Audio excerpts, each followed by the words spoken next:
سڵاوتان لێبێ و ئەم کاتتان باش.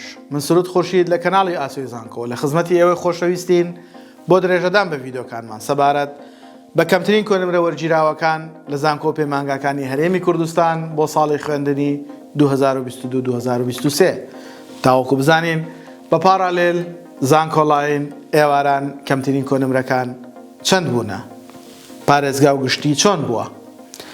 ئێوەی خۆشەویستی دەتوانن لەگەڵمانە بن و ڤیدۆکانمان ببینن بۆ وەرگرتنی داتا و زانیاری. وە لێرەشەوە ئەمەوێ پێتان بڵێم کە دەست دەکەین بە باسکردنی زانکۆی زاخۆ تاوەکو بزانین چەند کۆلێژی هەیە و هەر کۆلێژێک چەند بەشی هەیە، بەشەکانیشی لە چەند کۆنمرە یاخود کۆنمرەکانی زانکۆڵاین و پارالێل و ئێوارانیان لە چه ئاستێکایە. لە یەکەم ڤیدۆمان سەبارەت بە زانکۆی زاخۆ باسی کۆلێژی پزیشکی بۆ ئەوەی خۆشەویست دەکەین.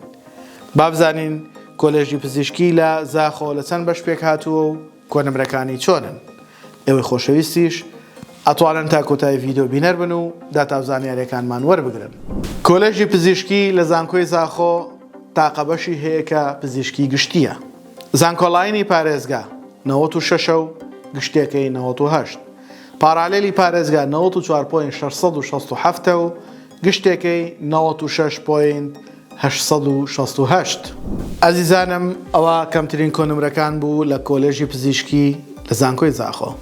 بە هیوای ئەوەی ئەوانەی ئاواتەخوازی ئەو بەشن و ئەیانەوێت لەو کۆلێژە وەربژیرێن نمرەیەکی بەرز و باش بەدەست بێن و بتوانن ئاواتەکانیان بێن نەدی. بۆ ماندووبوونمان لایک و کۆمنت، سبسکرایبی کەناڵەکەمان لە یاد مەکەن و هاوڕێیانیشتان ئاگادار بکەنەوە کە ئێمە لە یوتیوب و لە ئینستاگرام بە هەمان ناونیشان لە خزمەتی قوتابیان و خوێندکارانی ئازیزین بۆ وەڵامدانەوەی پرسیارەکانیان یا هەڕوونکردنەوەیەک لەو بارانەوە پێویست بێت.